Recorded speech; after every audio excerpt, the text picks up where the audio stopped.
Salut Julien. Enchanté. Là, on se retrouve chez Intermarché. Je me présente comment ? Influenceuse. En tant que stagiaire. C'est ça.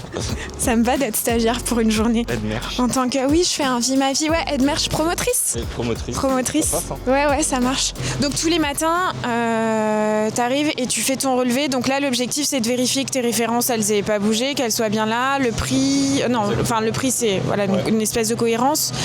Et après, tu vérifies l'implantation, je suppose. Comment ça se passe ? Explique-moi. En fait, je fais mon relevé. Avant de faire mon relevé, déjà, j'identifie ce qui se passe en rayon. J'essaie de passer par l'allée centrale. Bon, là, on est passé en avant-ouverture, mais de regarder vraiment l'environnement, ce qui se fait en promo, etc.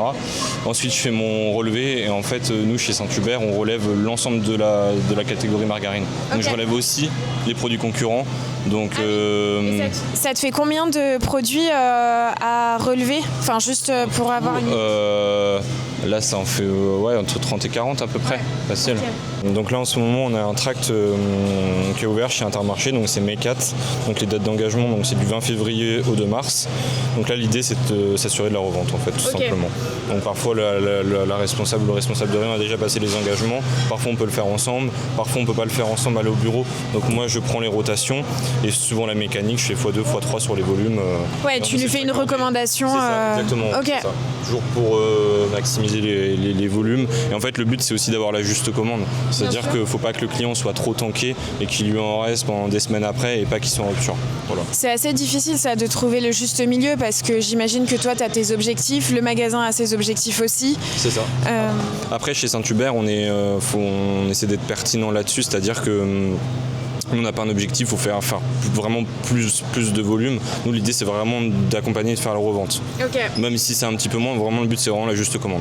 Ouais, et au-delà de ça, de la collaboration sur du long terme que tu assures avec tes clients. On est très vite grillé si la préco est déconnante et qu'on abuse sur la quantité. Donc, le but, c'est d'être pro et voilà.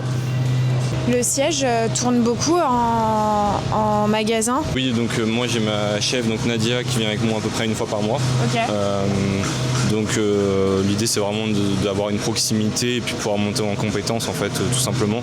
On a une fiche de suivi avec toutes les compétences qu'on va mettre en avant sur la journée en gros. Et donc une fois par mois. Donc ça permet vraiment d'être suivi et de pouvoir performer après. Saint-Hubert a lancé au mois de septembre 2 innovations au rayon crèmerie. Le but de l'entreprise, c'est d'être une crèmerie d'avenir, sachant qu'on est présent depuis de nombreuses années sur le marché de la margarine.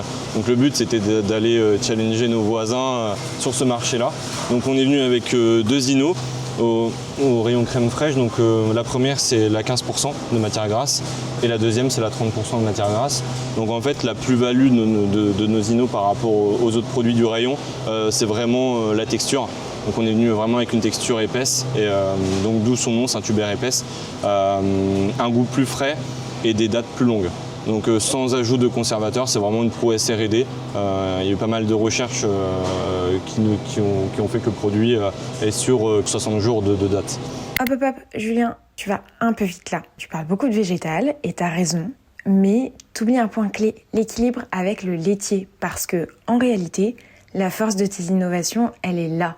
On n'est pas sur un produit 100% végétal qui cherche à le remplacer, on est bien sur un mix intelligent. Et derrière, il y a des bénéfices très concrets, une texture épaisse qui tient vraiment en cuisine, un goût frais, léger, qui colle aux attentes actuelles. Et puis, t'en as parlé, la DLC qui est longue jusqu'à 60 jours. Et ça, en magasin, c'est vrai que ça change tout en termes de stock. Et les chiffres, d'ailleurs, commencent à parler parce qu'on a une vraie diffusion qui s'installe, plus de 300 tonnes vendues et surtout des taux de réachat solides. Donc oui, le végétal, c'est vrai que c'est une porte d'entrée, mais le sujet, c'est la capacité de Saint-Hubert à se réinventer la crèmerie, sans perdre les fondamentaux. Donc là, par exemple, sur la 15%, il y a 15% de végétal. Donc là, quand on regarde la liste des ingrédients, on voit que c'est 15%, donc c'est principalement de l'huile de coco à 15%, et là 30%, hop. Et là, du coup, c'est du coco et du colza. Donc c'est quelque chose qu'on ne ressent pas à la cuisson pour les avoir goûtés, mais on a ce côté végétal. Et par jour, Combien de magasins tu visites? 5 à 6 magasins. 5 à 6. Le but en fait sur le planning c'est vraiment de viser 6 magasins et de s'en rapprocher en fait. Okay. On est sur une moyenne de 5,5 à peu près sur mon secteur de magasins. Donc voilà. Bonjour Isabelle, depuis combien de temps tu travailles ici à l'Intermarché? Ça fera 23 ans au frais. Et aujourd'hui, sur le frais, tu vois à peu près combien de fournisseurs? Entre 10 et 15 à peu près. Et selon toi, qu'est-ce qui marche avec les fournisseurs dans les relations? Qu'est-ce qui fonctionne avec des fournisseurs et qu'est-ce qui ne fonctionne pas? Il y a certains fournisseurs qui vont venir et qui vont toucher au rayon alors qu'ils n'ont pas le droit. Après, avec les fournisseurs avec lesquels on s'entend bien, donc on fait beaucoup d'opérations. Donc voilà, ils nous aident à sticker des produits qui ne vont pas partir. Voilà, tout ça. L'innovation, nous, ça va être surtout, nous, pour travailler à côté, pour les commandes et tout ça, ça va être surtout le Zebra qui est apparu. Donc ça, donc on fait tout là-dessus. Donc c'est vraiment bien, on gagne énormément de temps. Donc on n'a plus besoin d'aller au fichier pour regarder un prix, pour regarder un stock négatif, tout avec le Zebra. Donc c'est très bien.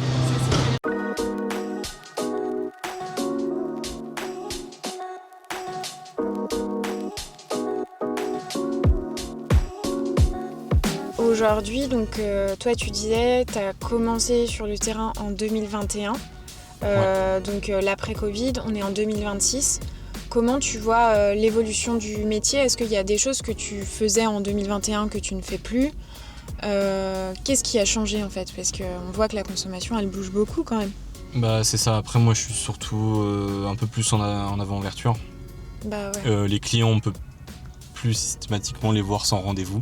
En hypermarché c'est quasiment mission impossible. Il faut vraiment avoir toute une étape de prépa de visite, plan de tournée hyper à jour, en fait ça demande beaucoup plus d'organisation.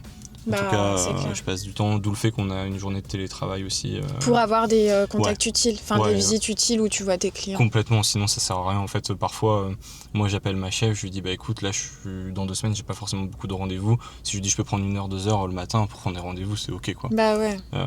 Donc plus de rendez-vous pour avoir le plus de contacts. Et en fait, on a des chefs de rayon qui ont de moins en moins le temps. Il y a beaucoup de turnover. Depuis de plus en plus. Du coup, le temps qu'ils ont au bureau, ils ont plus forcément de temps au bureau à nous consacrer, et même pour eux, pour les commandes. Donc en fait, ils sont en mise en rayon. Donc pour les avoir, c'est avant-ouverture ou les avoir en rendez-vous, mais ça demande beaucoup d'anticipation. Une relation avec un magasin, elle se joue sur combien de visites? Ça dépend après, mais... Je dirais moins 10 bonnes visites, facilement, au moins une fois. Moi, je sais que quand je suis arrivé chez Saint-Hubert, donc là, ça fait un petit peu plus de 2 ans, il y a toute la première année où on apprend à se découvrir. Il faut qu'ils nous accordent une confiance. Je dirais 1 an. 1 an. 1 an, ouais. Ouais, une bonne année. 1 an qu'ils se souviennent bien de nous. Alors on a fait ça, tel OP, avoir un historique, on a fait ça. J'ai fait du merch dans le magasin, ils ont vu que c'était sérieux, etc. Donc je dirais 1 an. Ok. C'est marrant parce que nous, on parlait souvent de la règle de 3. Tu vois, la première année, tu fais la connaissance de tes clients. La deuxième année, tu consolides. Et la 3e année, c'est vraiment là où tu fais du business. Ouais, c'est ça. Là, du coup, on entre dans ma 3e année chez Saint-Hubert, donc c'est exactement ça. Ouais. Là, pour les OP, parfois, il y a des OP qui se font même par SMS. On a fait une OP dans un magasin à telle date l'année dernière. On refait la même chose. Et en fait, c'est une facilité. Et donc, en fait, finalement, on voit que le travail paye et que quand c'est le même chef de rayon, en tout cas, après, ça se passe très bien.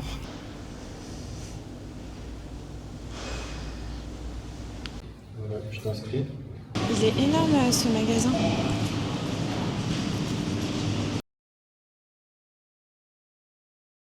Est-ce que tu peux me parler aussi des consommateurs aujourd'hui? Parce que c'est vrai que quand on est au siège, etc., on est souvent le nez dans les études, etc. On sent aussi d'un point de vue politique qu'il y a une crise de confiance. Les gens parlent beaucoup de leur pouvoir d'achat. Qu'est-ce que toi tu ressens sur le terrain? En plus c'est trop bien, on est au milieu des consos. Ouais, c'est ça. C'est vraiment le premier critère à l'achat. On le voit, moi quand je fais le relevé, en fait, du coup je suis face au rayon, donc je suis avec les consommateurs. Quand ils choisissent une crème fraîche par rapport à une autre, souvent c'est le prix. Non, on prend la moins chère, etc. Donc c'est toujours le facteur prix qui est hyper important. Après aujourd'hui on a quand même des clients qui font attention à ce qu'ils mangent. Donc là on a aussi le côté végétal donc avec nos innovations. Donc ça peut permettre de recruter aussi une autre clientèle sur ce marché-là justement. Donc là explique-moi un peu la démarche merch, comment vous organisez justement le rayon et en termes d'implantation, etc. Alors l'idée c'est d'avoir 3 segments distincts en fait pour apporter de la clarté aux consommateurs. Ouais. Et en fait aujourd'hui Saint-Hubert on est leader du marché, on a à peu près 44% des parts de marché, donc en tant que leader on se doit de driver un peu la partie merch pour les distributeurs et aussi pour les consommateurs. Donc en fait l'idée c'est d'avoir une partie en fait parce qu'on est souvent collé au beurre, en transition des beurres, toute la partie des classiques. Ensuite au milieu en fait aujourd'hui sur la catégorie ce qui rapporte le plus de chiffre d'affaires c'est la partie santé, notamment avec l'oméga 3. Donc en fait au milieu du rayon on vient travailler toujours en descente de marque, une descente oméga 3. Et aussi on a la partie cholestérol, là on vient mettre du coup Proactive et Prime Vert sur la partie cholestérol. Donc là on a le deuxième segment santé et le troisième ça va être tout ce qui va être cuisson. Okay. Avec la végétaline, l'astra, etc. Donc aujourd'hui on a plusieurs notions comme l'usage et surtout l'aspect santé. L'oméga 3 en 510 grammes doux, aujourd'hui c'est la référence numéro 1 sur le secteur de la margarine, notamment sur mon secteur. Donc sur mon secteur, c'est la référence numéro 1. Donc on est vraiment sur l'aspect santé, format moyen. L'idée c'est de faire un point sur l'animation qu'on a fait au mois de novembre l'année dernière, en fait en mettant en avant Saint-Hubert épaisse. En fait une fois par an on anime dans un magasin une animation en duo avec quelqu'un du siège. Qu'est-ce que, du coup, Jonathan, il marche le mieux sur le point de vente? Enfin, toi, qu'est-ce qui fait que tu vas dire oui MOP ou non à MOP? Tu vas t'attention à quoi? Les moyens qu'on me propose. Ouais. Typiquement, je commence légèrement finish quand on me propose très peu de moyens. Mais quand il y a de l'animation, des bacs, il y a des choses qui sont mises en place derrière pour vraiment animer l'opération, que ne me pose pas de questions. Parce que du temps, les clients, ils sont quand même très demandeurs ou pas? Énormément, et puis même ça donne de la vie dans le magasin. Ouais. Là, typiquement, si on regarde juste la fiche de vente sur la semaine où on avait fait cette opération-là, on voit quand même que le fait que Julien soit là, il y a eu un impact. Ça a doublé les ventes sur la journée où il était présent dans le magasin. Et tu as beaucoup de fournisseurs qui te proposent des opérations avec... De moins en moins. Okay. Avec de l'animation ou de la dégustation. De moins en moins. Ouais. Mais moi, j'en demande de plus en plus. Qu'est-ce qui fait que tu as une bonne collaboration avec une marque et un fournisseur par rapport à un autre? C'est quoi pour toi les points clés qui sont importants pour toi dans la collaboration? Déjà la question. Ouais. Ça joue énormément. La transparence aussi. Non, généralement, avec tous mes fournisseurs, ça se passe bien. Après, là où ça se passe simplement bien, c'est quand il y a des choses qu'on fait sans prévenance, comme ça, mais ça n'arrive pas souvent. En fait, c'est vrai, c'est faire ses preuves. Faut moins un an, je dirais. Moi, quand même, se dire non, déjà année, après, etc. Je veux dire, lui, il est sérieux sur la promo, sur le merch, etc. C'est ça. Est-ce que tu peux me parler de quand t'es arrivé chez Saint-Hubert, ton intégration, ça s'est passé comment? Écoute, très bien. Franchement, j'ai été très bien intégré. J'ai fait 2 jours au siège. Ok. Déjà, ça fait partie du programme. C'est ça, exactement. Ils te font passer un peu sur tous les postes, quoi. C'est ça. Et là, en l'occurrence, j'avais toute une partie marché, j'ai vu tout le monde, tous les services, etc. Donc, j'ai peu d'accueil, etc. Donc 2 jours. Après, il y a toute la partie où je tourne avec différents CS à travers la France. Donc, à travers la France, c'est pas forcément ta région. Exact. Là, j'avais tourné avec le chef de secteur de Paris.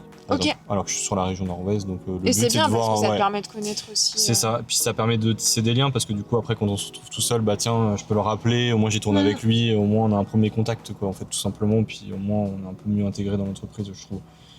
Et ensuite, j'ai eu un plan détaillé de tournée par ma chef des ventes. En fait, tout simplement. Avec le nombre d'accompagnements, donc j'étais suivi quasiment 1 fois par semaine. Trop bien. Donc j'étais pas tout seul, tout remettre à jour, les infos, et puis pour être le plus vite autonome en fait, tout simplement. Et après t'as la partie formation, en tout cas compréhension des techniques de vente, etc.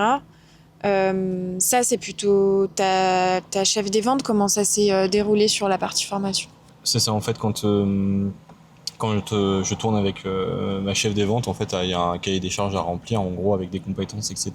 Et les techniques de vente en font partie. Ah ouais, okay. Donc aujourd'hui, par exemple, elle va m'évaluer sur 2 à 3 étapes, je sais pas, des techniques de vente, notamment, je sais pas, la préparation de visite, l'étape découverte, et je vais être évalué là-dessus. Okay. Et en amont, on fait un petit point, après on fait un petit point, on fait un petit débrief en début d'après-midi. C'est comme ça qu'on fonctionne en tout cas.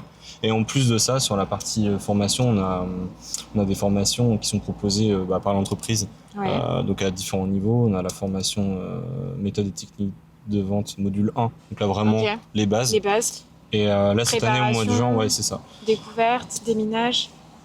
Il y en a 8, il me semble, de mémoire. Il y en a 8, mais ça fait pas mal d'étapes. Et là, on est sur plusieurs jours, pareil, avec différents CS de la France. Et on se pitch, on a toute la partie info des méthodes. Et après, on se pitch. Donc ça, c'est pas mal. Ouais, c'est pas mal. Donc là, on va dans un Auchan. C'est ça, ouais. On est à quel magasin? Auchan de Saint-Cyr-sur-Loire. Celle-là, elle rigole pas.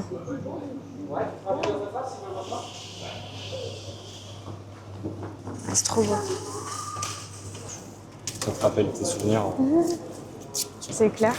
Merci.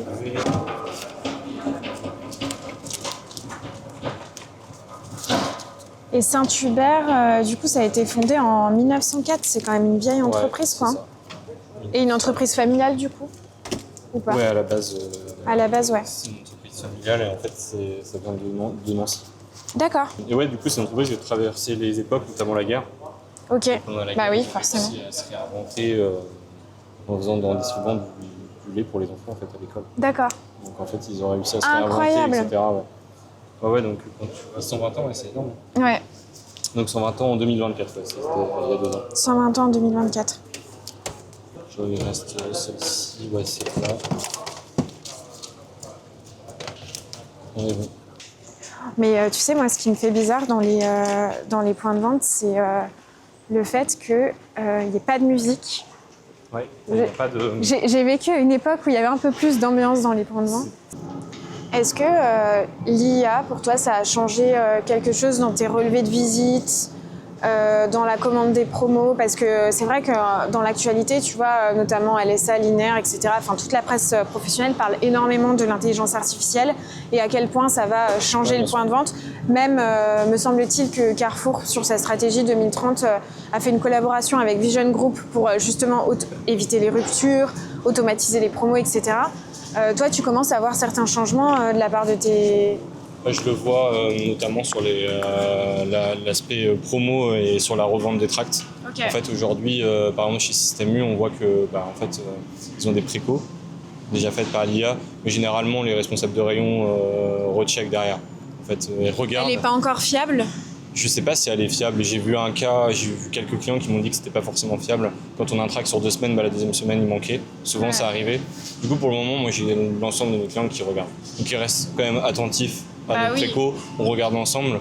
Mais parfois ceux qui n'ont pas de temps, etc., ils se fixent à l'IA, etc. Oui, bien sûr. Voilà. Ouais, mais moi c'est surtout, pour le moment, je la vois que dans mon quotidien sur la partie promo. Sur la partie promo. Mais après, aujourd'hui, sur le relevé, non. Je suis pas optimiste. Le jour où ça enlève toute la partie rupture, que ça permet d'avoir une super gestion du rayon, ce sera...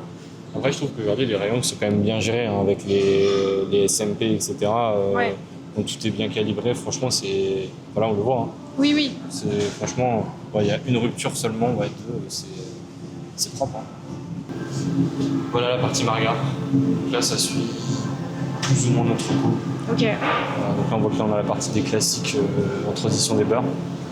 Et sur la partie prix, tu sens que les consommateurs sont prêts à payer plus pour certaines références parce qu'il y a de la valeur ajoutée? Comment tu l'expliques? Sur quel type de référence? Par exemple, sur le sens d'huile de palme.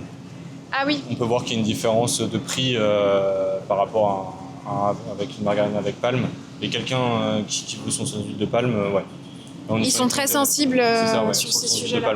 Par exemple, dans la gamme, on a le sans sel, l'oméga 3 sans sel.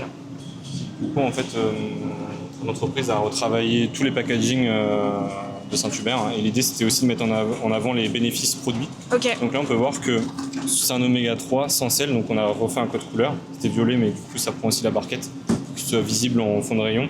Et du coup, on est le seul intervenant à proposer un sans sel. On est leader sur le sans sel, donc en fait ça va toucher toutes les personnes qui ont des maladies cardiovasculaires et autres, problèmes d'artères, etc. Et au moins on peut répondre à leurs besoins, tout simplement. En fait, ce qui est intéressant, c'est que c'est un marché avec un produit qui est brut de base. Du beurre, de la crème, on est sur des classiques en fait de la liste de courses des consommateurs. Ça, ouais. Et en fait, tu viens vraiment te démarquer avec des arguments pour la santé, donc pour l'homme ou pour l'environnement, notamment avec vos nouvelles gammes, quoi. Complètement. Environnement, santé, et après les aspects usage dans la vie de tous les jours, le plaisir. Ouais. On trouve surtout le plaisir. Et à tous les moments de la journée, que ce soit au petit déjeuner, en cuisson aussi.